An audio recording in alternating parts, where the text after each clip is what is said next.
America as well, in addition to the duties that you perform here. I've had the good fortune to be a frequent visitor here to Egypt and the Middle East as Secretary of State. In my prior role as CI Director, I was here with some frequency, and I came here too as a member of Congress. Every time I come, I get to see something new, something wonderful. This trip is especially meaningful for me as an evangelical Christian coming so soon after the Coptic Church's Christmas celebrations. This is an important time. We're all children of Abraham, Christians, Muslims, Jews. In my office, I keep a Bible open on my desk to remind me of God and His Word and the truth. And it's the truth, lowercase t, that I'm here to talk about today. It is a truth that isn't often spoken in this part of the world, but because I'm a military man by training, I'll be very blunt and direct today. America is a force for good in the Middle East. We need to acknowledge that truth, because if we don't, we make bad choices, now and in the future. And our choices, the choices we make today, have consequences for nations and for millions and millions of people, for our safety, for our economic prosperity, for our personal freedoms, and those of our children. And there's no more appropriate place than where I'm standing today to have this discussion at the American University here in beautiful Cairo. As Frank said, this year marks 100 years since the founding of this institution. And the AUC is more than just a university. It is an important symbol of America's friendship with Egypt and what binds our people together. Together, we've created a modern place of learning in the midst of an ancient civilization with its own rich history of artists, poets, and intellectuals. Egypt has always been a land of striving, and yet, times, your aspirations and those of your brethren in the Middle East have seemed impossible to achieve. These lands witnessed convulsions from Tunis to Tehran as old systems crumbled and new ones struggled to emerge. That's happened here too. And at this critical moment, America, your longtime friend, was absent too much. Why? Because our leaders gravely misread our history and your historical moment. These fundamental misunderstandings set forth in this city in 2009 adversely affected the lives of hundreds of millions of people in Egypt and all across the region. Remember, it was here in this city, that another American stood before you. He told you that radical Islamist terrorism does not stem from an ideology. He told you that 9/11 led my country to abandon its ideals, particularly in the Middle East. He told you that the United States and the Muslim world needed, quote, a new beginning, end of quote. The results of these misjudgments have been dire. In falsely seeing ourselves as a force for what ails the Middle East, we were timid in asserting ourselves when the times and our partners demanded it. We grossly underestimated the tenacity and viciousness of radical Islamism, a debauched strain of the faith that seeks to upend every other form of worship or governance.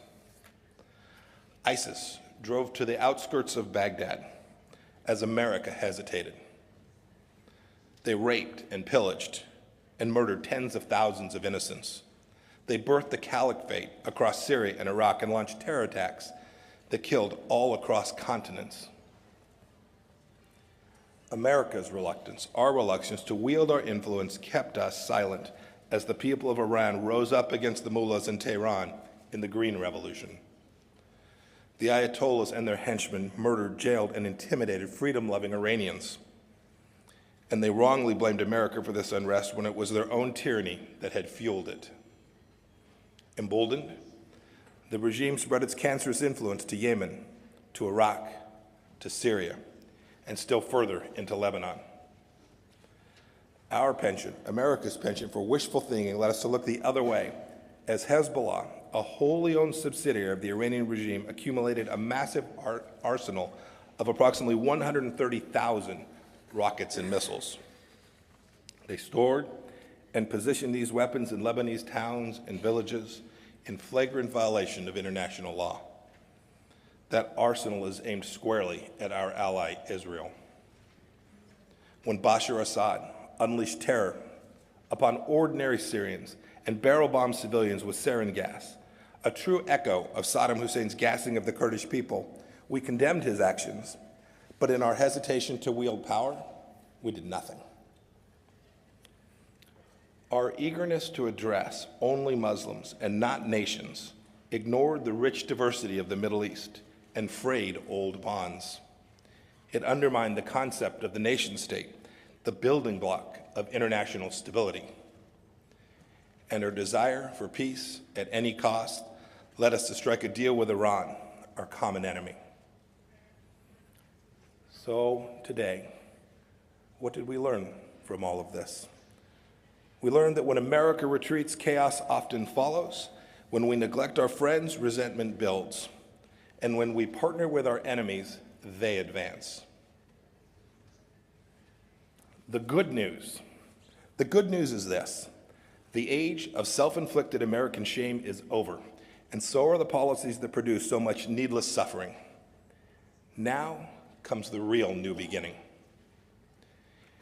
In just 24 months, actually less than 2 years, the United States under President Trump has reasserted its traditional role as a force for good in this region. We've learned from our mistakes. We've rediscovered our voice. We've rebuilt our relationships. We've rejected false overtures from our enemies. And look at what we've accomplished. Look at what we've accomplished together. Under new leadership, America has confronted the ugly reality of radical Islamism. On President Trump's very first trip abroad to this region, he called on Muslim-majority nations to, quote, meet history's greatest test, to conquer extremism and vanquish the forces of terrorism. President Sisi joined us. He joined us in denouncing the twisted ideology which has brought death and suffering on so many. I thank President Sisi for his courage.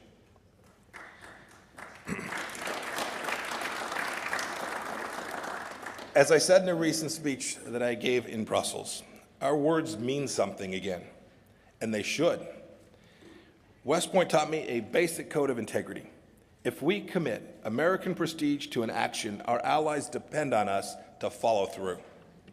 The Trump administration did not stand idly by when Bashar Assad used chemical weapons against his people. Indeed, President Trump unleashed the fury of the U.S. military not once, but twice with Allied support. And he's willing to do it again, although we do hope that he does not have to. For those who fret about the use of American power, remember this: America has always been and always will be a liberating force, not an occupying power. We've never dreamed of domination in the Middle East. Can you say the same about Iran? In World War II, American GIs helped free North America from Nazi occupation. 50 years later, we assembled a coalition to liberate Kuwait from Saddam Hussein. Would the Russians or Chinese come to your rescue in the same way, the way that we have?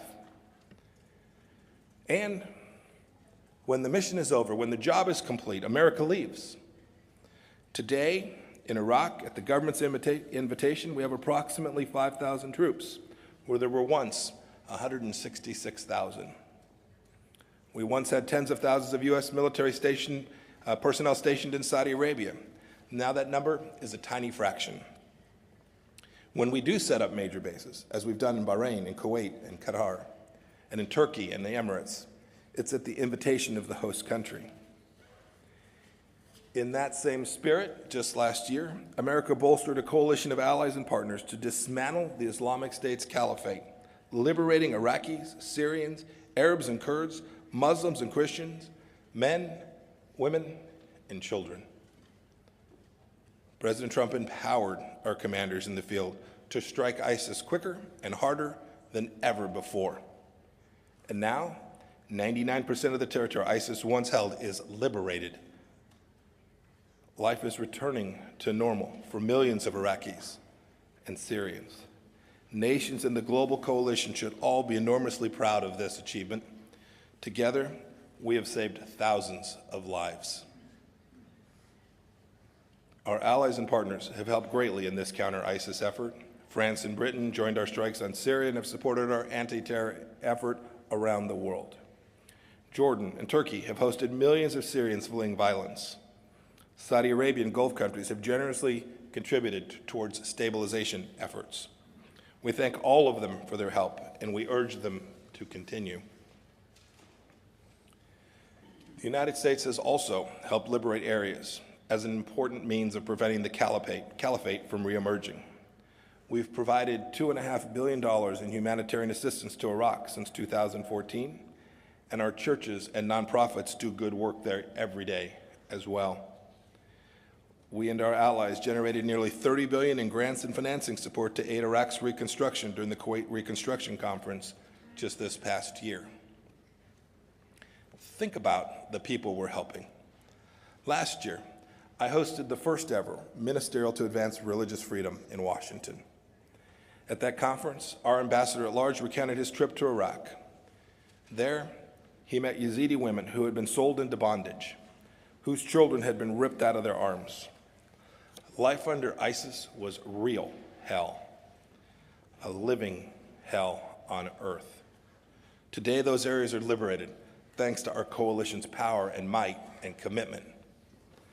I recall a line from your late Nobel laureate, Naguib Mahfouz, quote, "Good is achieving victory every day. It may even be that evil is weaker than we imagine." Let's turn to Iran. President Trump has reversed our willful blindness to the danger of the regime and withdrew from the failed nuclear deal with its false promises. The U.S. reimposed sanctions that should never have been lifted.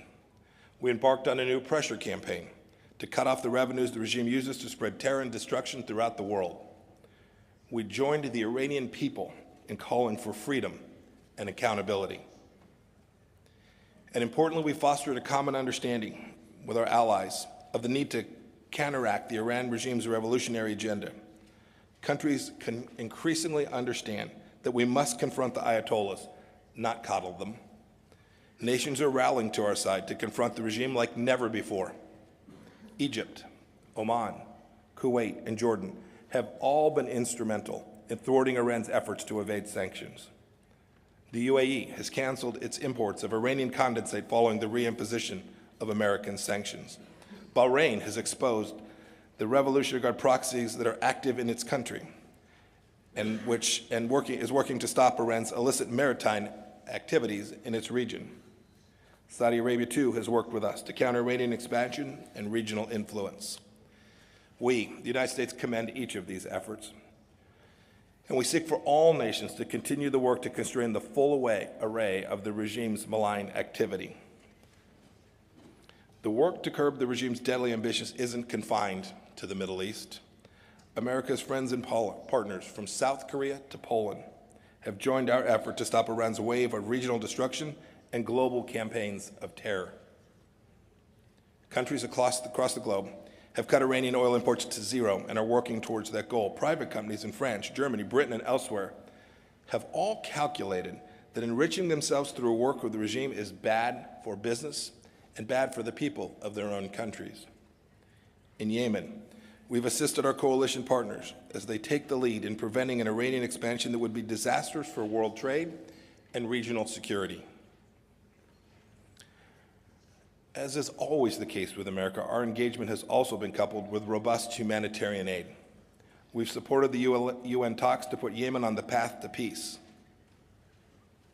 In Lebanon, Hezbollah remains a major presence, but we won't accept this status quo. Our aggressive sanctions campaign against Iran is also directed to the terror group and its leaders, including the son of Hassan Nasrallah, the head of Hezbollah. Now let's talk about America's efforts to build coalition. The Trump administration has moved quickly to rebuild links amongst our old friends and nurture new partnerships. My very first trip in this job included stops in Israel, Jordan, and Saudi Arabia. In fact, after being sworn in as Secretary of State, I visited these countries before I ever went to my office in Washington, D.C. And I welcome your leaders to my office often, as I did with Foreign Minister Shukri in August of last year. Coalition building for America is natural, but in past years we've neglected it. This administration has enjoyed fruitful relationships in the Middle East for hundreds of years, but we must keep them and work to keep them. Look, our ties stem back a long ways, with Morocco and Oman back to 1777 and 1833. And our friendship with the country in which we are today, Egypt, stems back generations. Indeed, this year marks the 70th anniversary of our diplomatic relations with Jordan. We're building out a healthy dialogue with the government of Iraq, a thriving and young democracy. We're also building relationships for our shared prosperity. It is time for old rivalries to end for the sake of the greater good of the region. The Trump administration is also working to establish the Middle East Strategic Alliance to confront the region's most serious threat and bolster energy and economic cooperation. This effort is bringing together members of the Gulf Cooperation Council as well as Egypt and Jordan. Today, we ask each of those countries to take the next step and help us solidify MESA.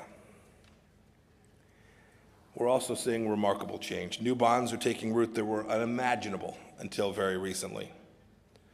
Who could have believed a few years ago that an Israeli prime minister would visit Muscat, or that new ties would emerge between Saudi Arabia and Iraq, or that a Roman Catholic pope would visit this city to meet with Muslim imams and the head of the Coptic faith?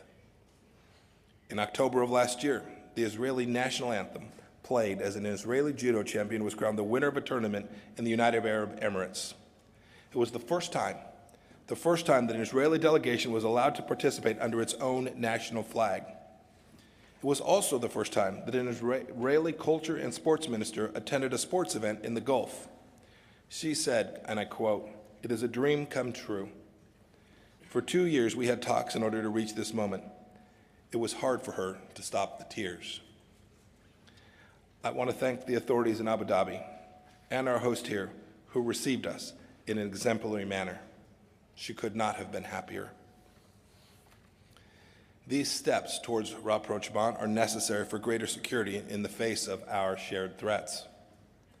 And they also hint at a much brighter future for the region. Of course, our work together is not finished. It's almost never America's work alone. The U.S. knows that we can't and shouldn't fight every fight or sustain every economy. No nation wants to be dependent on another. Our aim is to partner with our friends and vigorously oppose our enemies, because a strong, secure, and economically vibrant Middle East is in our national interest, and it's in yours as well. Let me be clear. America will not retreat until the terror fight is over. We will labor tirelessly alongside you to defeat ISIS, Al-Qaeda, and other jihadists that threaten our security and yours. President Trump has made the decision to bring our troops home from Syria. We always do, and now is the time. But this isn't a change of mission. We remain committed to the complete dismantling of ISIS, the ISIS threat, and the ongoing fight against radical Islamism in all of its forms. But as President Trump has said, we're looking to our partners to do more, and in this effort, we will do so going forward, together. For our part, airstrikes in the region will continue as targets arise.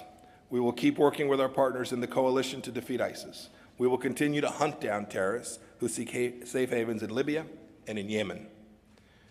We strongly support Egypt's efforts to destroy ISIS in the Sinai. We strongly support Israel's efforts to stop Tehran from turning Syria into the next Lebanon. And as the fighting continues, we will continue to assist our partners in efforts to guard borders, prosecute terrorists, screen travelers, assist refugees, and more. But assist is the key phrase. We ask every peace-loving nation of the Middle East to shoulder new responsibilities for defeating Islamic extremism wherever we find it. It is important to know also that we will not ease our campaign to stop Iran's malevolent influence and actions against this region in the world. The nations of the Middle East will never enjoy security, achieve economic stability, or advance the dreams of their people if Iran's revolutionary regime persists on its current course. February 11th will mark 40 years since the oppressive regime came to power in Tehran. America's economic sanctions against the regime are the strongest in history and will keep getting tougher until Iran starts behaving like a normal country. The 12 demands that we stated in May remain in force because the regime's threat to the region endures. In Syria, the United States will use diplomacy and work with our partners to expel every last Iranian boot and work through the UN-led process to bring peace and stability to the long-suffering Syrian people. There will be no U.S. reconstruction assistance for areas of Syria held by Assad until Iran and its proxy forces withdraw, until we see irreversible progress towards a political resolution. In Lebanon, the United States will work to reduce the threat of Hezbollah's missile arsenal, which is aimed at Israel and can reach all points inside of that country. Many of these rockets are equipped with advanced guided systems, courtesy of Iran, and that's unacceptable. Iran may think it owns Lebanon. Iran is wrong. In Iraq, the United States will help our partners build a nation free of Iranian influence. This past May, Iraqis rejected sectarianism in a national election, and we will support that wholeheartedly. The people there refuse to be cowed by Iranian-backed thugs and armed groups. Iraqis have strengthened ties with Arab neighbors, peacefully resumed cooperation between the Kurdish region and Baghdad, and have renewed their focus on fighting corruption. And in Yemen, we will continue to work for a lasting peace. And I think this is clear, but it is worth reiterating. The United States fully supports Israel's right to defend itself against the Iranian regime's aggressive adventurism. We will continue to ensure that Israel has the military capacity to do so decisively. The Trump administration will also continue to press for a real and lasting peace between Israel and the Palestinians. Again, we've adhered to our word. President Trump campaigned on the promise to recognize Jerusalem, the seat of Israel's government, as the nation's capital. In May, we moved our embassy there. These decisions honor a bipartisan congressional resolution from more than 2 decades ago. President Trump acted on this commitment. The United States also is working to keep our bilateral relationship strong. Over the next few days, I'll hold in-depth discussions with leaders of Bahrain, the UAE, Qatar, Saudi Arabia, Oman, and Kuwait. We'll talk about our shared goals, just as I did in Jordan and Iraq this week, and as I did today with President Sisi and Foreign Minister Shukri. And as we seek an even stronger partnership with Egypt, we encourage President Sisi to unleash the creative energy of Egypt's people, unfetter the economy, and promote a free and open exchange of ideas. The progress made to date can continue. I also applaud President Sisi's efforts to promote religious freedom, which stands as an example for all leaders and all peoples of the Middle East. I was happy to see our citizens, wrongly convicted of improperly operating NGOs here, finally be acquitted. And we strongly support President Sisi's initiative to amend Egyptian law so that this does not happen again. More work certainly needs to be done to maximize the potential of the Egyptian nation and its people. I'm glad that America will be a partner in those efforts. Let me close here with a couple of final thoughts. First, it's never easy to recognize truth, but when we see it, we must speak it. America has been criticized for doing too much in the Middle East, and we've been criticized for doing too little. But one thing we've never been is an empire builder or an oppressor. Just look at our history together, the history which I've recounted today. Look at our fights against common enemies. Look at our coalition building. And finally, just look around you at this university, which has existed now for a century. It's not a coincidence that many other American universities like this one thrive all across the Middle East, from Beirut to Sulaymaniyah. These are symbols of America's innate goodness, of our hopes for you, and of the better future we desire for all nations of the Middle East. I want to thank you all for being here today, and may the Lord bless each and every one of you. Thank you.